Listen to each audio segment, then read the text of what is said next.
dari MPI 3A. Baiklah, saya akan menyimpulkan materi manajemen peserta didik. Saya akan membahas tentang pembinaan disiplin peserta didik halaman 79 sampai 93. A. Disiplin. Disiplin adalah suatu keadaan di mana sikap, penampilan, dan tingkah laku peserta didik sesuai dengan tatanan nilai, norma, dan keterampilan ketentuan yang berlaku di sekolah dan di kelas di mana mereka berada. B. Jenis disiplin. Adapun jenis disiplin yang pertama dalam perspektif authorian. Disiplin dalam perspektif authorian adalah peserta didik di sekolah dikatakan mempunyai disiplin yang tinggi manakala mau duduk tenang sambil memperhatikan uraian guru ketika sedang mengajar. Yang kedua, jenis disiplin dalam perspektif permisif. Disiplin dalam perspektif permisif adalah peserta didik haruslah diberikan kebebasan seluas-luasnya dalam kelas dan sekolah. Yang ketiga, jenis disiplin dalam perspektif kebebasan yang terkendali. Disiplin dalam perspektif kebebasan yang terkendali atau kebebasan yang bertanggung jawab adalah peserta didik diberi kebebasan selama tidak menyalahi kebebasan yang diberikan, sebab tidak ada kebebasan mutlak. Yang C. Faktor yang mempengaruhi disiplin. Adapun faktor yang mempengaruhi disiplin meliputi faktor yang pertama keteladanan, yang kedua kewibawaan, yang ketiga hukuman dan ganjaran, yang keempat faktor lingkungan. D. Teknik pembinaan disiplin.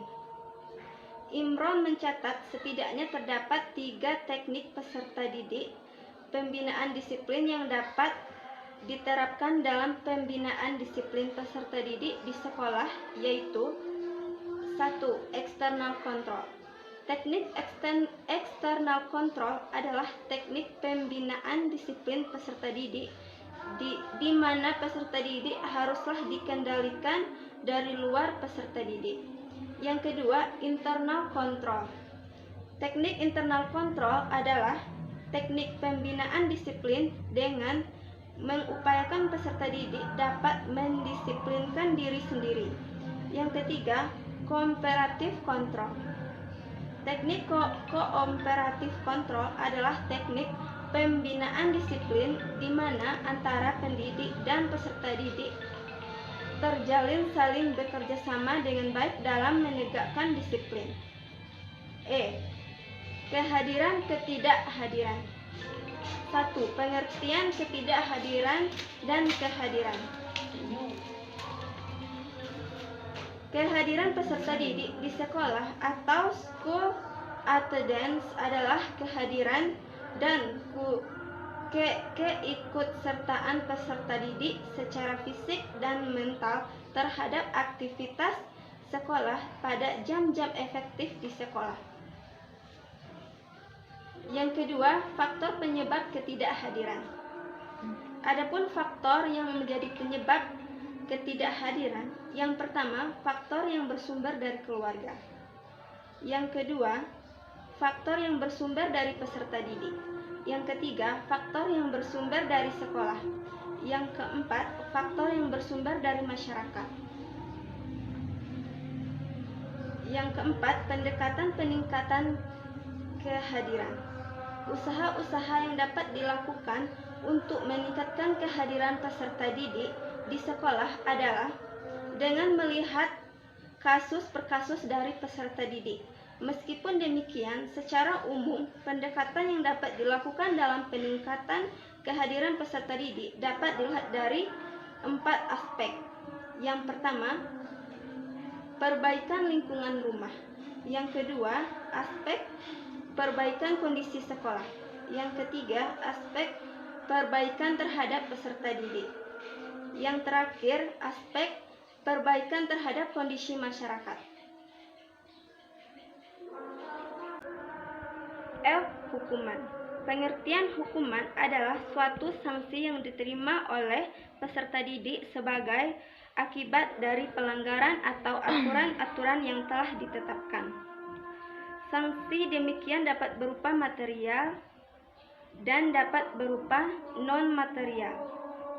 Hukuman yang diterapkan kepada peserta didik bertujuan sebagai alat pendidikan di mana hukuman yang diberikan justru harus dapat mendidik dan menyadarkan peserta didik. Untuk itu, maka dalam memberikan hukuman haruslah memperhatikan hal-hal sebagai berikut. Yang pertama, peserta didik dihukum karena peserta didik memang bersalah, dan peserta didik dihukum agar peserta didik tidak lagi berbuat kesalahan yang sama. Yang kedua, jenis hukuman. Jenis hukuman yang lazim diterapkan pada peserta didik di sekolah dijelaskan Imron, yaitu hukuman fisik, penahanan di kelas, menghilangkan prefek, dan kesalahan.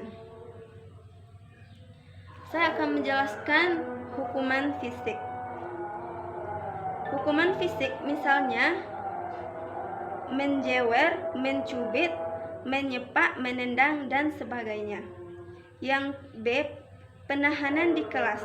Jenis hukuman penahanan di kelas adalah jenis hukuman yang diberikan kepada peserta didik karena peserta didik melakukan kesalahan-kesalahan. Yang C, menghilangkan privilege. Menghilangkan privilege adalah pencabutan hak-hak istimewa pada peserta didik.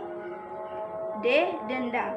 Hukuman denda dikenakan kepada peserta didik sepanjang hal tersebut telah dibuat aturan-aturan sebelumnya dan dalam batas kemampuan peserta didik. E, sanksi tertentu. Sanksi-sanksi lain atau tertentu adalah sebagai perwujudan dari hukuman yang dapat diberikan kepada peserta didik adalah skorsing atau beberapa hari agar peserta didik yang terbukti melanggar.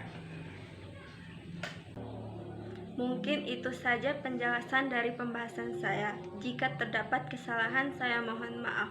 Wassalamualaikum warahmatullahi wabarakatuh.